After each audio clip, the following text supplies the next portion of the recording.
Baik, selamat sore teman-teman. Kami dari kelompok 8 yang beranggotakan 3 orang.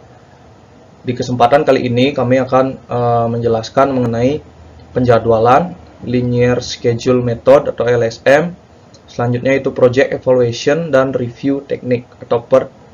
Dan terakhir Repetitive Scheduling Method atau sering disingkat dengan RSM. Adapun anggota kelompok itu Kadek Edi Suendrawan dengan NIM 19087, saya sendiri Kadek Hari Dwi Saputra 19097 dan Kadek Dea Nadi Chandra dengan NIM 19107. Selanjutnya masuk ke materi. Yang pertama yaitu scheduling atau penjadwalan. Pada umumnya bisa dikatakan bahwa penjadwalan adalah alokasi waktu yang tersedia kepada masing-masing pelaksanaan di dalam penyelesaian pekerjaan sehingga tidak saling merintangi dan menghambat. Nah, secara khusus dapat diperinci beberapa tujuan dari penjadwalan sebagai berikut.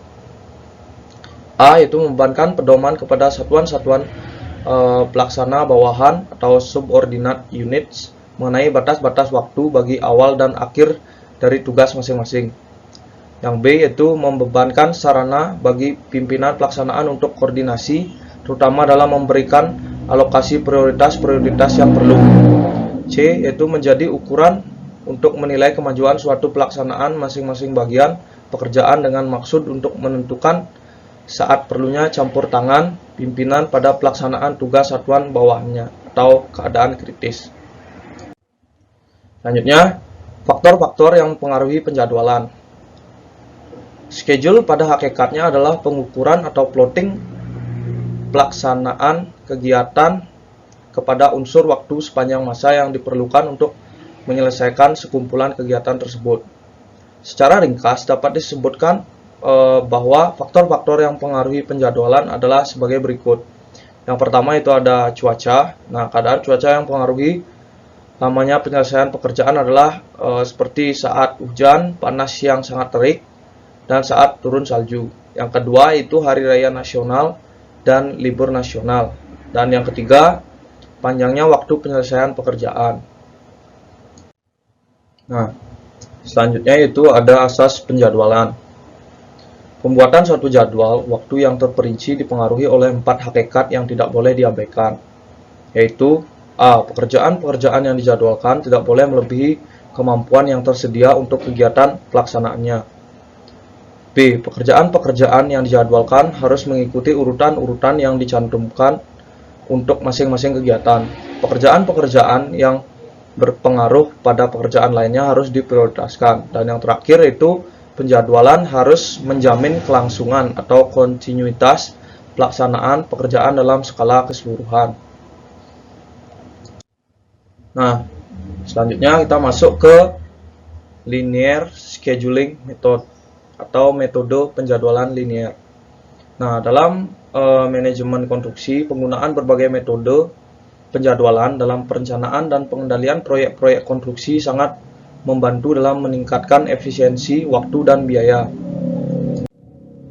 Nah, dalam metode Gantt chart dan network planning tidak dapat ditentukan lokasi dari informasi yang diberikan. Misalnya pada Gantt chart diberikan informasi mengenai persentase kemajuan pekerjaan, tetapi tidak memberikan informasi di lokasi mana terjadi keterlambatan. Nah, begitu juga dengan NWP yang menginformasikan sebuah kegiatan yang akan berjalan dengan menunggu selesainya pekerjaan sebelumnya, tetapi tidak diketahui di lokasi mana pekerjaan berlangsung. Nah, dengan menggunakan LSM, semua kekurangan tersebut dapat diatasi. Baik, selanjutnya yaitu metode LSM adalah salah satu teknik penjadwalan yang dikembangkan untuk memenuhi kebutuhan penjadwalan dan perencanaan proyek-proyek dengan kegiatan-kegiatan yang bersifat linear dan repetitif.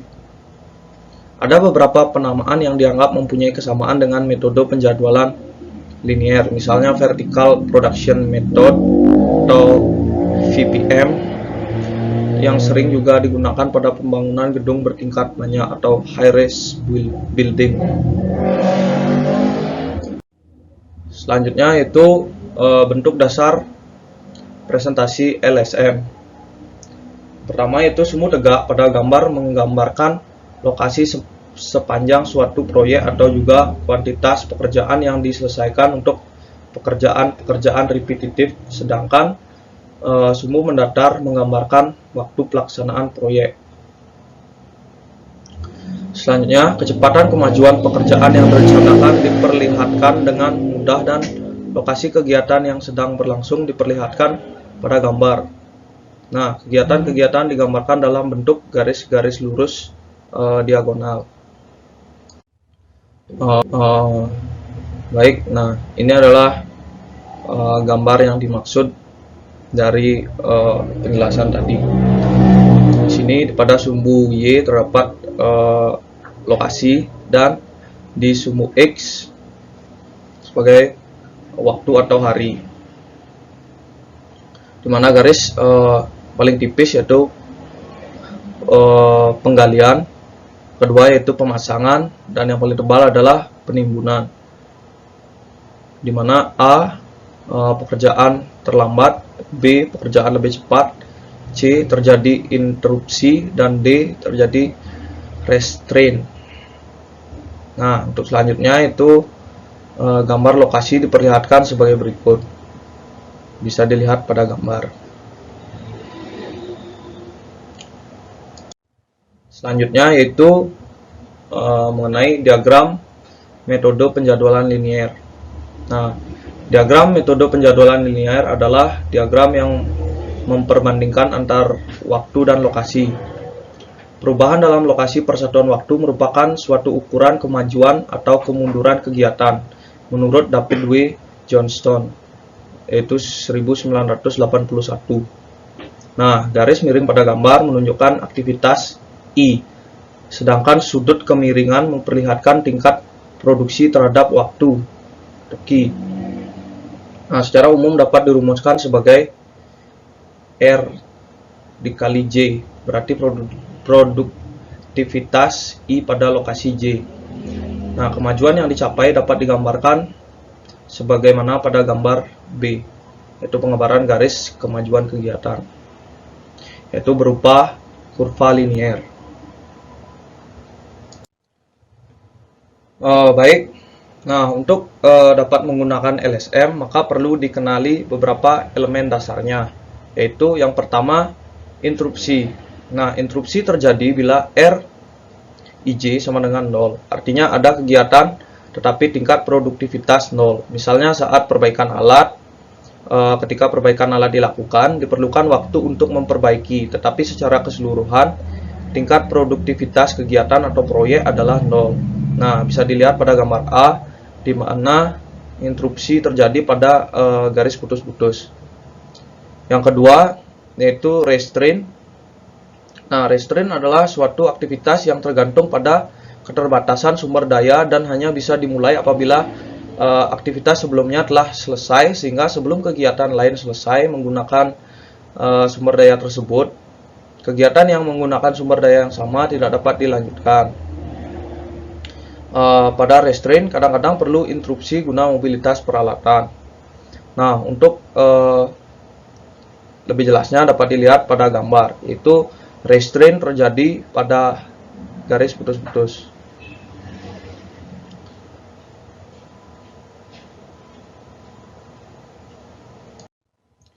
Selanjutnya yang ketiga yaitu parameter sistem sumbu.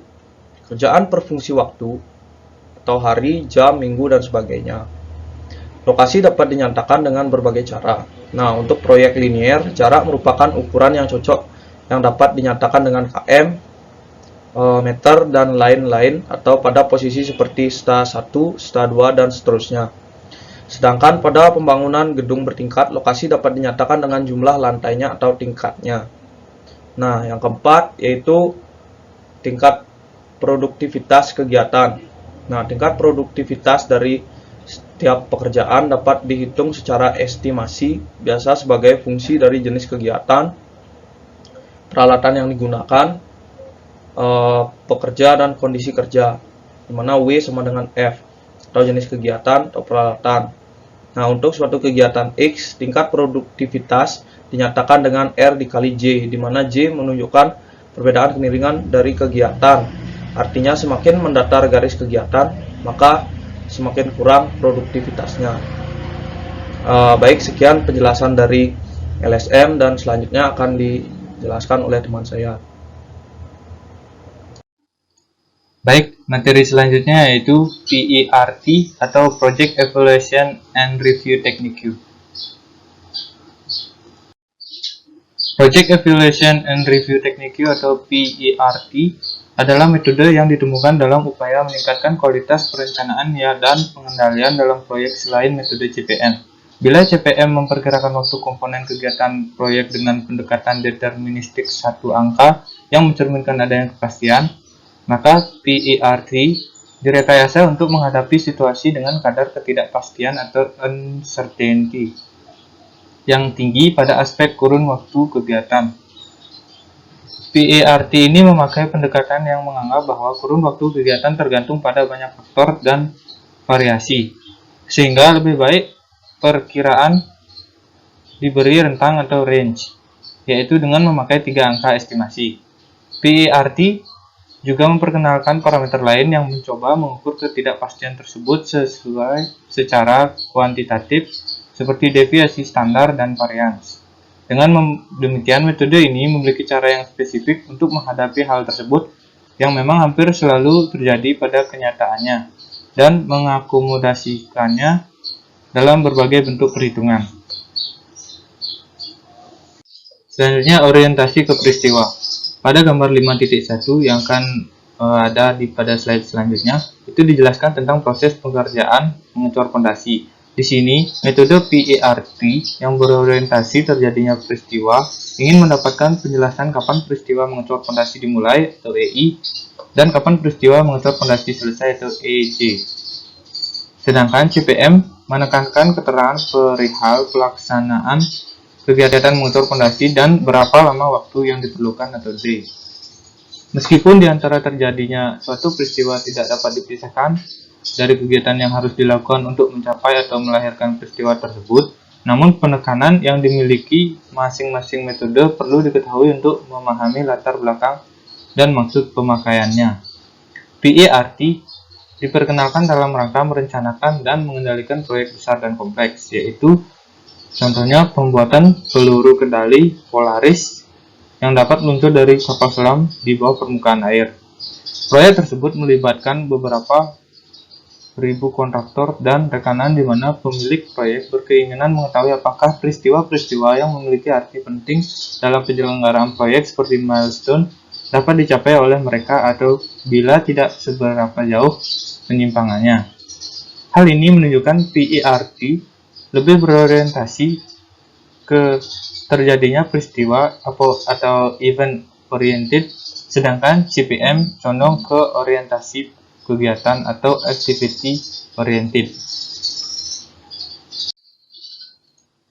Berikut ini adalah gambar dari orientasi peristiwa versus kegiatan dari metode PERT dengan metode CPM.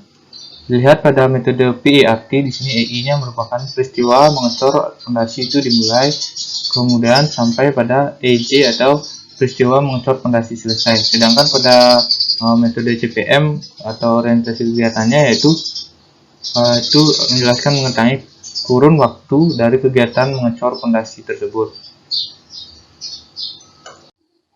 Berikutnya adalah persamaan dan perbedaan penyajian. Dalam visualisasi penyajiannya, PERT sama halnya dengan CPM, yaitu menggunakan diagram anak panah atau activity and arrow untuk menggambarkan kegiatan proyek. Demikian juga pengertian dan perhitungan mengenai kegiatan kritis, jalur kritis, dan flood, yang mana dalam PERT disebut slack. Salah satu perbedaan yang substansial adalah dalam estimasi kurun waktu kegiatan di mana PERT menggunakan 3 angka estimasi, yaitu A, B, dan M, yang mempunyai arti sebagai berikut. Yang pertama A, yaitu sama dengan kurun waktu optimistik atau optimistic duration time, yaitu waktu tersingkat untuk menyelesaikan kegiatan bila segala sesuatu berjalan mulus. Yang kedua M, atau sama dengan kurun waktu yang paling mungkin atau most likely time, yaitu kurun waktu yang paling sering terjadi dibandingkan dengan yang lain bila kegiatan dilakukan berulang-ulang dengan kondisi yang hampir sama. Kemudian yang ketiga, B atau sama dengan kurun waktu pesimistik atau pessimistic duration time. Waktu yang paling lama menyelesaikan kegiatan yaitu bila segala sesuatu berjalan serba tidak baik. Selanjutnya mengenai teori probabilitas. Tujuan menggunakan 3 angka estimasi adalah untuk memberikan rentang yang lebih lebar dalam melakukan estimasi kurun waktu kegiatan dibanding satu angka atau disebanding deterministik. Teori probabilitas dengan kurva distribusinya akan menjelaskan arti 3 angka tersebut khususnya dan latar belakang dasar pemikiran metode PERT pada umumnya. Pada dasarnya, teori probabilitas ini bermaksud mengkaji dan mengukur ketidakpastian atau uncertainty serta coba menjelaskan secara kuantitatif. Diumpamakan, satu kegiatan dilakukan secara berulang-ulang dengan kondisi yang dianggap sama seperti pada gambar 55.2 yang ada pada slide berikutnya, di mana sumbu horizontal menunjukkan waktu selesainya kegiatan. Sumbu vertikal menunjukkan beberapa kali frekuensi kegiatan selesai pada kurun waktu yang bersangkutan. Misalnya kegiatan X dikerjakan berulang-ulang dengan kondisi yang sama, selesai dalam kurun waktu 3 jam yang ditunjukkan oleh garis A, yaitu 2 kali. Sedangkan yang selesai dalam waktu 4 jam adalah sebesar B dengan frekuensi 3 kali dan kegiatan X yang selesai dalam waktu 5 jam sebanyak C sama dengan 4 kali. Bila hal tersebut dilanjutkan akan dibuat garis yang menghubungkan titik-titik puncak A, B, C, D, E, F, G, dan seterusnya akan diperoleh garis lengkung yang disebut kurva distribusi frekuensi kurun waktu kegiatan. Nah, berikut ini adalah gambar 5.2, yaitu mengenai kurva distribusi frekuensi, di mana garis AA ini menunjukkan waktu 3 jam dengan frekuensi pekerjaan atau kegiatan 2 kali pekerjaan. Contoh lainnya, garis BB ini menunjukkan bahwa kegiatan dilakukan dalam 4 jam dengan frekuensi sebanyak 3 kali. Jika titik puncak antara A, B, C, D, dan seterusnya ini dihubungkan, maka akan membentuk suatu kurva distribusi frekuensi. Selanjutnya ada juga kurva distribusi dan variabel A, B, dan M. Dari kurva distribusi dapat dijelaskan arti dari A, B, dan M. Kurun waktu yang menghasilkan puncak kurva adalah M, yaitu kurun waktu yang paling banyak terjadi dan juga disebut the most likely time. Adapun angka A dan B terletak hampir di ujung kiri dan kanan dari kurva distribusi, yang menandai batas lebar rentang waktu kegiatan. Kurva distribusi kegiatan pada umumnya berbentuk asimetris dan disebut kurva beta seperti terlihat pada gambar 5.2 di sebelah kiri di sini. Terdapat A, parameter A, dan B hampir di ujung kiri dan kanannya, dan M merupakan kurun waktu yang paling banyak terjadi atau the most likely time. Berikutnya mengenai kurva distribusi dan kurun waktu yang diharapkan atau TE. Setelah menentukan estimasi angka-angka A, M, dan B, maka langkah selanjutnya adalah merumuskan hubungan 3 angka tersebut menjadi angka TE yang disebut juga dengan kurun waktu yang diharapkan atau expected duration time. Angka TE ini adalah angka-angka atau rata-rata kalau kegiatan tersebut dikerjakan berulang-ulang dalam jumlah yang sangat besar. Bila kurun waktu sesungguhnya bagi setiap pengulangan dan frekuensinya dicatat secara sistematis, akan diperoleh kurva beta distribusi seperti pada gambar 5.4 di samping kanan.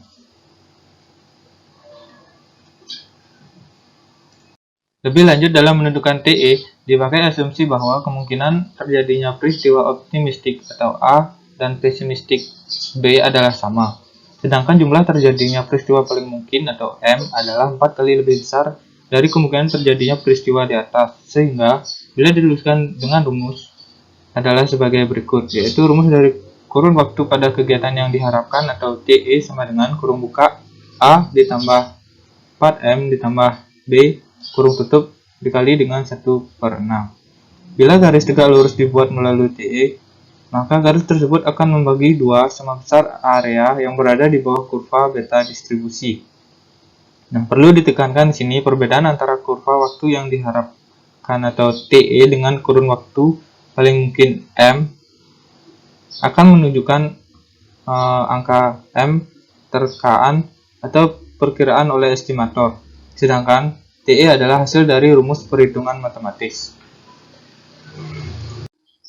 Sebagai contoh misalnya, dari estimator diperkirakan angka-angka sebagai berikut, yaitu kurun waktu optimistiknya atau A sama dengan 4 hari, kemudian kurun waktu pesimistik atau B-nya 9 hari, kemudian kurun waktu paling mungkin atau M sama dengan 5 hari. Maka angka TE dapat kita tentukan dengan rumus sebelumnya, yaitu TE sama dengan kurung buka 4 ditambah kurung dalam kurung 4 kali 5 ditambah dengan 9 kurung tutup dikalikan dengan 1/6, maka angka TE akan dapat kita tentukan sebesar 5,5 hari. Nah, dari contoh di atas ternyata angka kurun waktu yang diharapkan atau TE sama dengan 5,5 hari lebih besar dari kurun waktu paling mungkin, yaitu M sama dengan 5. Nah, angka TE akan sama besar dengan M bila mana kurun waktu optimistik dan pesimistik terletak simetris terhadap waktu paling mungkin atau B kurang M sama dengan M dikurang A. Hal ini dijumpai misalnya pada kurva distribusi normal berbentuk genta. Konsep TE sebagai konsep rata-rata atau mean value mempermudah perhitungan karena dapat dipergunakan sebagai satu angka deterministik, seperti pada CPM dalam mengidentifikasi jalur kritis, float, dan lain-lain. Selanjutnya, estimasi angka-angka A, B, dan M. Sama halnya dengan CPM, mengingat besarnya pengaruh angka-angka A, B, dan M dalam metode PERT, maka beberapa hal perlu diperhatikan dan estimasi besarnya angka-angka tersebut. Di antaranya, 1. Estimator perlu mengetahui fungsi dari A, B, dan M dalam hubungannya dengan perhitungan-perhitungan dan pengaruhnya terhadap metode PERT secara keseluruhan. Bila tidak, dikhawatirkan akan mengambil angka estimasi kurun waktu yang tidak sesuai atau tidak membawakan pengertian yang dimaksud. Kemudian yang kedua, di dalam proses estimasi angka-angka A, B, dan M bagi masing-masing kegiatan, jangan sampai dipengaruhi atau dihubungkan dengan target kurun waktu penyelesaian proyek. Kemudian yang ketiga, bila tersedia data-data pengalaman masa lalu atau historical record, maka data demikian akan berguna untuk bahan perbandingan dan banyak membantu mendapatkan hasil yang lebih meyakinkan. Dengan syarat-syarat data-data tersebut cukup banyak serta kuantitatif dan kondisi kedua peristiwa yang bersangkutan tidak banyak berbeda. Jadi, yang perlu digarisbawahi di sini adalah estimasi angka A, B, dan M hendaknya bersifat berdiri sendiri, artinya bebas dari pertimbangan-pertimbangan pengaruhnya terhadap komponen kegiatan yang lain ataupun terhadap jadwal proyek secara keseluruhan, karena bila ini terjadi maka banyak mengurangi faedah metode dari PERT yang menggunakan unsur probability dalam merencanakan kurun waktu kegiatannya. Selanjutnya yaitu identifikasi jalur kritis dan slack. Dengan menggunakan konsep TE dan angka waktu paling awal peristiwa terjadi atau the earliest time of occurrence TE dan waktu paling akhir peristiwa terjadi atau the late time of occurrence TL, maka identifikasi kegiatan kritis, jalur kritis, dan slack dapat dikerjakan seperti halnya pada CPM, seperti TE ke J sama dengan TE ke I ditambah angka kurun waktu dari I sampai J, kemudian untuk TL ke I sama dengan TL ke J ditambah dengan kurun waktu kegiatan I sampai J.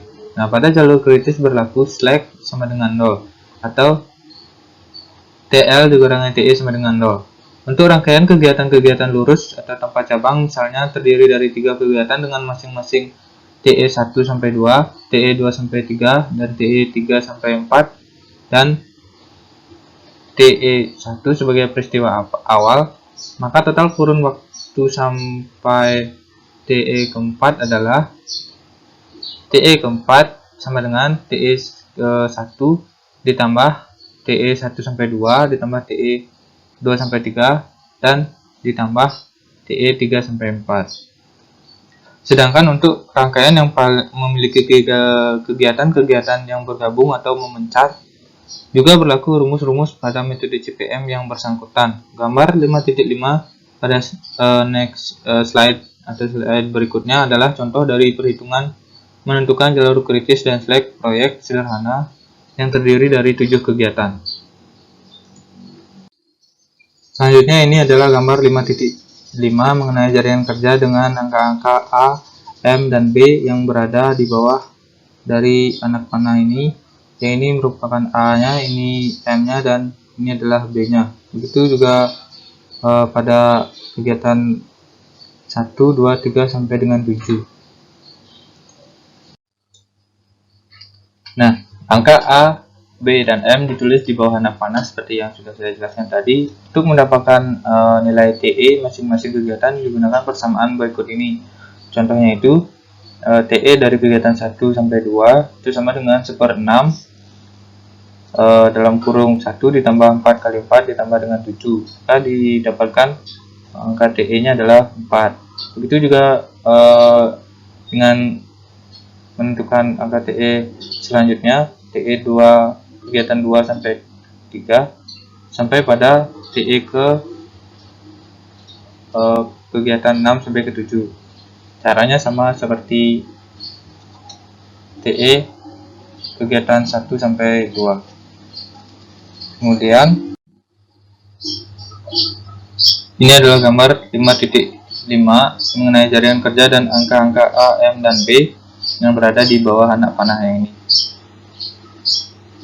Kemudian setelah menghitung nilai angka TE untuk setiap kegiatan antara kegiatan dari 1 ke 2, 2 ke 4, dan seterusnya sampai kegiatan menentukan kurun waktu TE kegiatan 6 sampai 7, maka akan didapatkan gambar sebagai berikut ini. Dengan membubuhkan angka TE menggantikan A, M, dan B, maka jaringan pada gambar 5.5 sebelumnya akan menjadi seperti pada gambar 5.6 jaringan kerja dengan TE, yaitu antara kegiatan 1 dan 2 di bawah anak panah itu akan terdapat nilai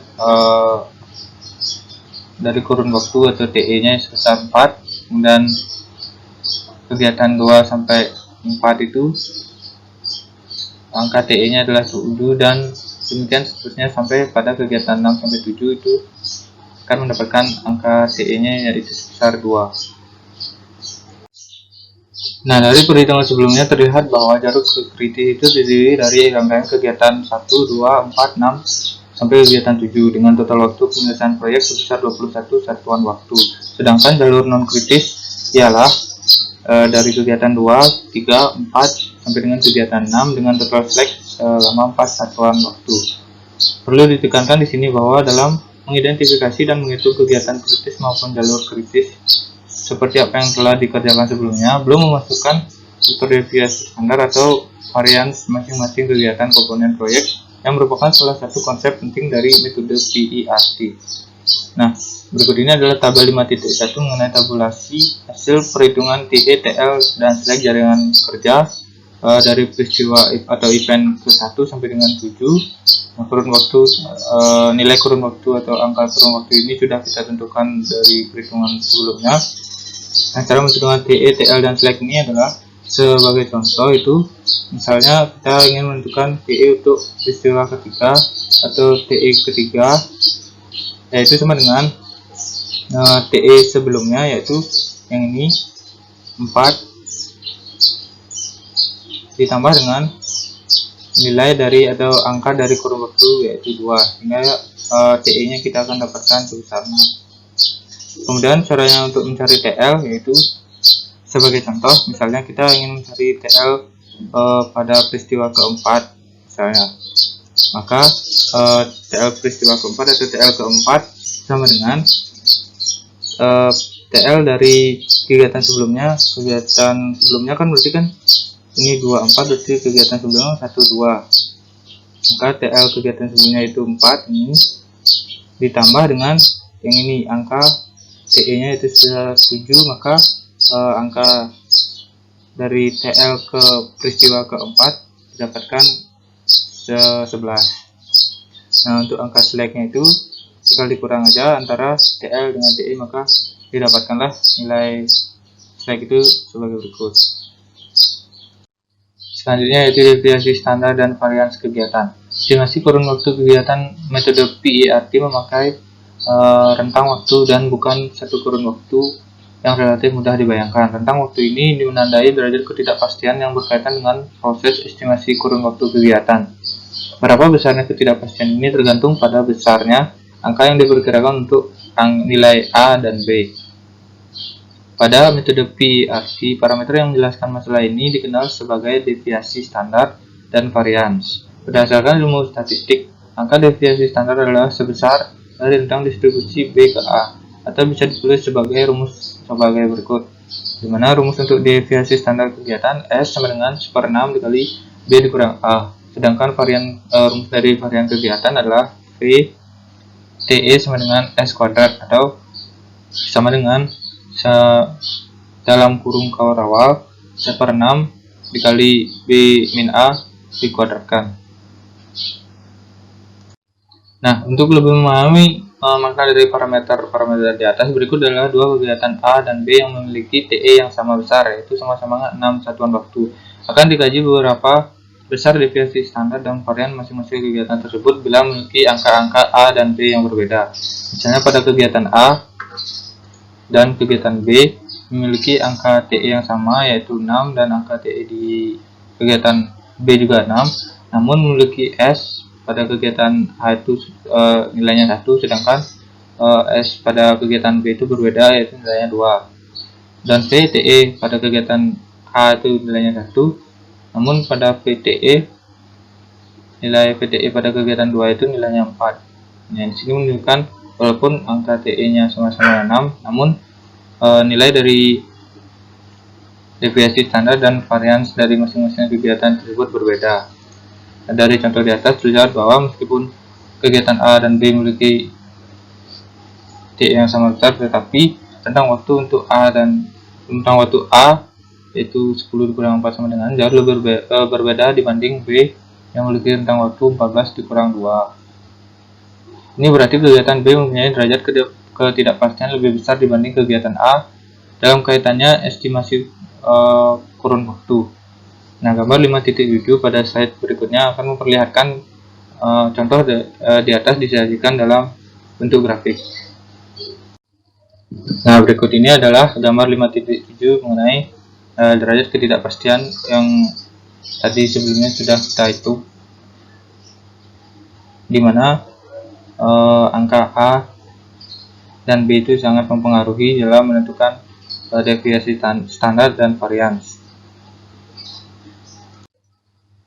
Nah, selanjutnya mengenai deviasi standar dan varians peristiwa VTE atau waktu awal peristiwa terjadi, di mana sebelumnya telah dibahas deviasi standar dan varians untuk nilai V angka TE atau kurun waktu. Nah, untuk kegiatan dalam metode PERT, maka selanjutnya bagaimana halnya dengan titik waktu terjadinya peristiwa event time berdasarkan teori central limit theorem. Maka kurva distribusi peristiwa atau kejadian atau event time distribution curve bersifat simetris disebut kurva distribusi normal. Nah, kurva ini berbentuk benta seperti terlihat pada gambar 5.8 di sebelah kiri. Nah, sifat-sifat dari kurva distribusi normal ini adalah sebagai berikut, di mana seluas 68% ini arena di bawah kurva terletak dalam rentang 2S. Kemudian seluas 95% area di bawah kurva terletak dalam rentang 4S, dan seluas 99,7% ini area di arena di bawah kurva terletak dalam rentang 6S, seperti pada gambar berikut ini. Nah, selanjutnya untuk menghitung varian kegiatan VTE, varian peristiwa, VTE baik untuk milestone maupun untuk proyek secara keseluruhan yang terdiri dari serangkaian kegiatan-kegiatan dengan rumus sebagai berikut. Yang pertama, TE keempat sama dengan TE ke-1 ditambah angka kurun waktu kegiatan 1 sampai 2 ditambah dengan angka kurun waktu kegiatan 2 sampai ke 3. Nah, yang kedua, VTE pada saat proyek dimulai sama dengan 0. Dan yang ketiga, VTE peristiwa yang terjadi setelah suatu kegiatan tersebut berlangsung adalah sama besar dengan VTE peristiwa sebelumnya ditambah dengan VTE atau V kurun waktu kegiatan tersebut bila rangkaian kegiatan tersebut tidak ada penggabungannya. Maka nilai VTE kedua sama dengan VTE ke-1 ditambah VTE atau kurun waktu dari kegiatan 1 sampai 2. Nah, keempat, itu bila terjadi penggabungan kegiatan-kegiatan total VTE diperoleh dari perhitungan pada jalur dengan kurun waktu terpanjang atau varian terbesar. Sekarang ditinjau bagaimana mengidentifikasi jalur kritis dan peristiwa proyek selesai. Dengan memasukkan faktor deviasi standar dan varians, sebagai ilustrasi sekali lagi dipakai misal suatu proyek yang terdiri dari 7 kegiatan seperti terdapat pada gambar 5.5 sebelumnya. Dengan memasukkan faktor deviasi standar dan varian, menghitung varian V dan deviasi standar S adalah dengan rumus sebagai berikut, yaitu S sama dengan 1/6 dikali B min A, dan V atau variansnya sama dengan S kuadrat. Nah, dari perhitungan terdahulu, maka jalur kritis adalah 1, 2, 4, 6, dan kegiatan 7 dengan total waktu TE ke-7 sebesar 21 satuan waktu. Nah, untuk menghitung varians dari TE ke-7 itu dapat kita tentukan sebagai berikut berdasarkan tabel 5.2, yaitu tabulasi standar deviasi dan varians pada tabel di sampingnya. Maka nilai varians dari TE ke-7 ini dapat kita tentukan sebesar 3,29. Nah, dari total varians VTE 3,29 ini, maka deviasi standarnya dapat kita tentukan dengan cara mengakalkan 3,29, maka deviasi standar kita dapat tentukan sebesar 1,81 atau 3S. 3 kali S sama dengan 5,43. Jadi diperoleh angka untuk peristiwa selesainya proyek yaitu pada hari ke-21 bila hari dipakai sebagai satuan waktu dengan besar rentang 3 kali S peristiwa 7 adalah 5,43, atau dengan kata lain kurun waktu penyelesaian proyek adalah 21 hari ditambah kurang lebih 5,43 hari. Dengan demikian dapat digambarkan kurva distribusi normal TE ke-7 seperti pada gambar 5.9 pada slide selanjutnya. Dari ilustrasi di bawah, dari ilustrasi gambar 5.9 terlihat bedanya hasil hitungan sebelum dan sesudah memasukkan faktor deviasi standar dan varians, yaitu peristiwa selesai proyek mempunyai rentang waktu yang dalam contoh di atas sebesar kurang lebih ditambah atau dikurang dengan 5,43 hari. Akibat dari kejadian atau keadaan ini adalah perlunya pengamatan dan analisis yang seksama dalam mengidentifikasi jalur kritis, terutama pada proyek yang memiliki sejumlah jalur subkritis. Kemudian ini adalah gambar dari peristiwa kegiatan dari gambar 5.5 sebelumnya, yaitu ini adalah kegiatan atau jalur kritisnya, yaitu dari kegiatan 1, kedua, kemudian ke-4, ke-6, dan ke-7 ini adalah jalur kritisnya. Nah, dari jalur kritis tersebut kita tentukan sebelumnya, yaitu varians dari TE-nya sebesar 3,29, kemudian ditentukan deviasi standarnya hingga kurun waktu yang telah kita hitung tadi sebesar 21 itu ditambah dengan 5,43, maka kurva distribusi peristiwa 7 dapat kita tentukan sebagai berikut ini. Nah, selanjutnya mengenai target jadwal penyelesaian atau TD. Pada penyelenggaraan proyek sering dijumpai sejumlah tonggak kemajuan atau milestone dengan masing-masing target jadwal atau tanggal penyelesaian yang telah ditentukan. Pimpinan proyek atau pemilik acapkali menginginkan suatu analisis untuk mengetahui kemungkinan atau kepastian mencapai target jadwal tersebut. Hubungan antara waktu yang diharapkan atau TE dengan target T atau TD pada metode PERT dinyatakan dengan Z dan dirumuskan sebagai berikut, yaitu deviasi Z itu sama dengan TD dikurangi TE per S. Sebagai ilustrasi dipakai contoh proyek seperti pada gambar 5.9 sebelumnya. Misalnya itu ditentukan target penyelesaian pada hari TD sama dengan 20. Kemudian ingin diketahui sejauh mana target tersebut dapat dipakai. Nah, dihitunglah ini deviasi Z dengan rumus sebelumnya, yaitu Z sama dengan TD min TE per S. Maka kita masukkan TD-nya 20 dan TE-nya tadi sudah ditentukan pada peristiwa ke-7, yaitu 21 hari, dan dibagi dengan S atau standar deviasinya sebesar 1,81 yang kita sudah dapatkan dari perhitungan sebelumnya. Maka deviasi Z dapat kita tentukan sebesar minus 0,55.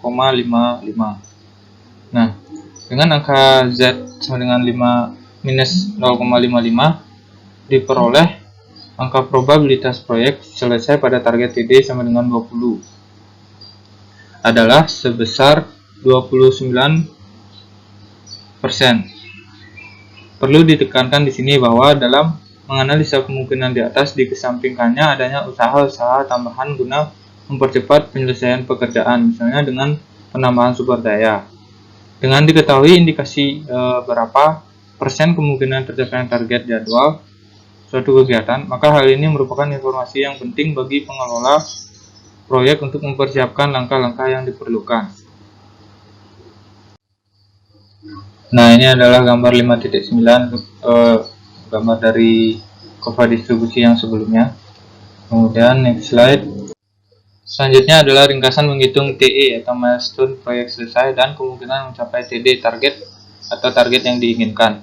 Nah, garis besar urutan menghitung kemungkinan mencapai target dalam metode PERT adalah sebagai berikut. Yang pertama, memberikan TE atau angka kurun waktu untuk komponen masing-masing kegiatan, angka estimasi A, B, dan M. Yang kedua, menghitung TE untuk masing-masing komponen kegiatan.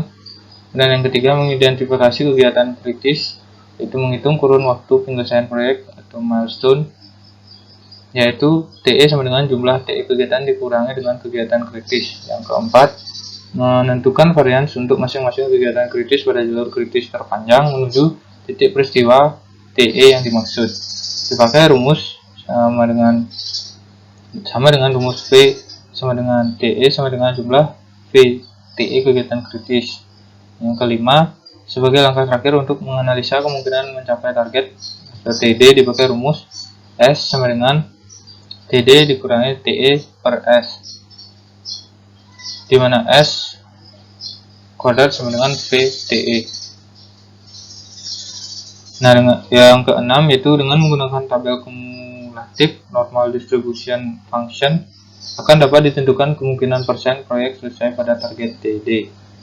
Seperti telah dijelaskan sebelumnya, TEE kecuali sebagai peristiwa akhir proyek juga dapat berupa milestone atau peristiwa penting yang terjadi selama proyek berlangsung. Selanjutnya yaitu jalur kritis, subkritis, serta perbandingan PERT dan CPM. Pada materi sebelumnya yang membahas kurun waktu penyelesaian proyek dengan metode CPM telah disebutkan adanya jalur kritis dan jalur hampir kritis atau subkritis. Nah, selanjutnya dijelaskan perlunya pengamatan dan analisa yang seksama atas jalur tersebut. Pada metode PERT, pengamatan dan analisis atas jalur kritis dan subkritis justru lebih ditekankan lagi. Hal ini terlihat pada saat analisis deviasi standar varian setiap kegiatan pada jalur kritis dijumlahkan dan dihitung akar padanya untuk mendapatkan angka deviasi standar peristiwa yang dimaksud atau titik peristiwa milestone atau selesainya proyek. Nah, seandainya total varians jalur subkritis lebih besar dengan angka perbedaan substansial dari total angka varians di jalur kritis, sedangkan angka TE antara keduanya tidak terlalu besar, maka oleh suatu sebab ada kemungkinan jalur subkritis akan berubah menjadi kritis. Nah, Selanjutnya ada simulasi Monte Carlo, yaitu salah satu prosedur yang dikenal sebagai simulasi Monte Carlo dengan menggunakan komputer dapat memperbagi masalah, identifikasi jalur kritis dan subkritis. Masing-masing kegiatan dianggap memiliki beberapa distribusi beta dan kurun waktu kegiatan dipilih secara acak atau random. Kemudian jalur yang berbentuk dari rangkaian kegiatan yang tersebut di atas yang memiliki kurun waktu terpanjang diidentifikasi dan dicatat kurun waktu maupun komponen kegiatannya. Prosedur ini ada dilakukan ribuan kali sehingga dapat diamati kemungkinan berapa kali suatu kegiatan terletak pada waktu kritis. Berdasarkan pengamatan ini disusun distribusi waktu penyelesaian proyek. Angka rata-rata kurun waktu penyelesaian proyek dan deviasi standar yang diperoleh dari simulasi ini lebih akurat dibanding dengan pendekatan konvensional yang telah dibahas terdahulu. Nah, kritik terhadap PERT. Dari pembahasan metode PERT secara garis besar terlihat bahwa ketepatan hasil analisis untuk menentukan peristiwa penyelesaian proyek maupun konsen deviasi standar untuk melihat seberapa jauh kemungkinan mencapai target. Semua itu tergantung pada ketepatan dalam memilih angka-angka 3 estimasi, yaitu angka A, M, dan B. Disinilah acapkali dialamatkan kritik yang berhubungan dengan metode PERT. Sering dijumpai estimator menggunakan angka-angka yang jauh dari realistis karena kurang pengalaman dalam bidangnya. Hasil perhitungan akhir akan jauh berbeda hanya karena estimator yang satu bersikap optimis dan yang lainnya konservatif. Nah, selanjutnya itu ada perbandingan metode PERT dengan metode CPM. Jika telah mengetahui kedua metode CPM dan PERT, maka dapat dibandingkan aspek-aspek yang perlu diberi perhatian lebih dari aplikasinya. Dengan demikian, memberi pegangan dalam memilih metode mana yang hendak dipakai untuk merencanakan dan menyusun jadwal berbagai macam proyek. Seperti telah dijelaskan pada materi sebelumnya, keduanya termasuk klasifikasi diagram AOA atau Activity on a Row.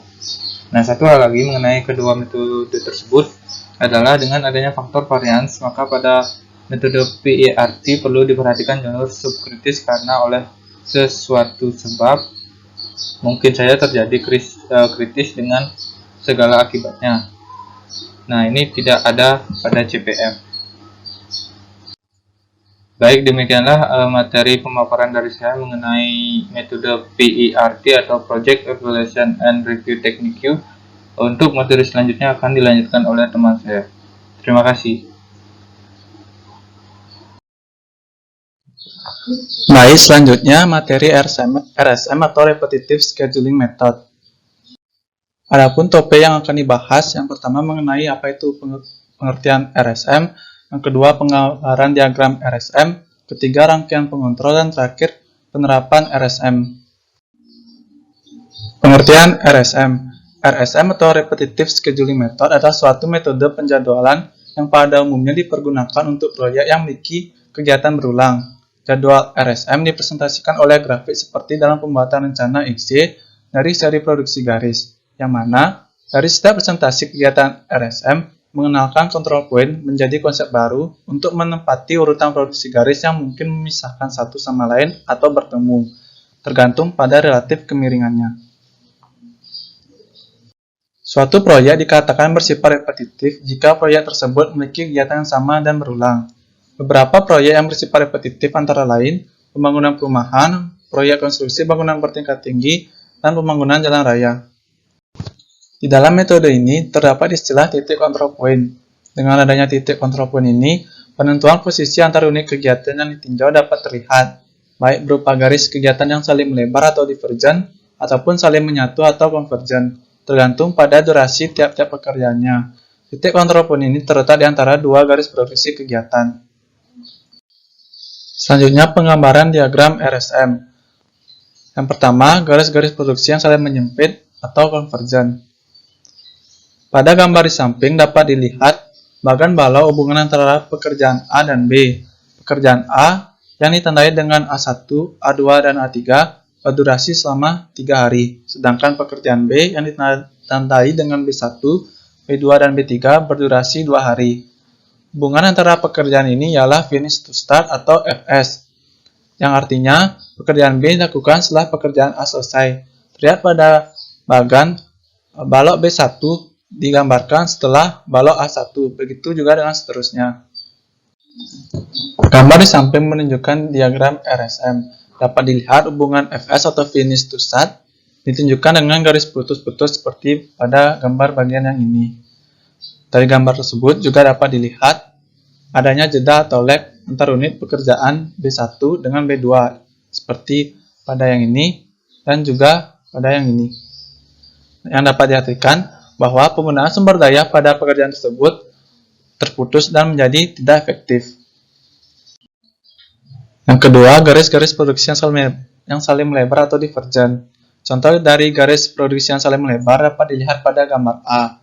Pada gambar tersebut terlihat dua pekerjaan A dan B dengan hubungan FTS atau finish to start, di mana durasi dari pekerjaan A dilakukan selama 2 hari dan pekerjaan B dilakukan selama 3 hari. Dikarenakan pekerjaan B dilaksanakan setelah pekerjaan A selesai dan juga karena durasi pekerjaan B yang lebih lama dari pekerjaan A, maka garis-garis produksi yang terjadi semakin melebar sehingga mengakibatkan jeda atau lag yang dapat ditunjukkan dengan gambar B. Terlihat pada gambar B adanya jeda atau lag pada setiap garis produksinya. Selanjutnya, pengaruh perubahan tingkat produksi unit. Pada tahap ini dilakukan perubahan tingkat produksi unit dengan cara penambahan jumlah grup pekerja.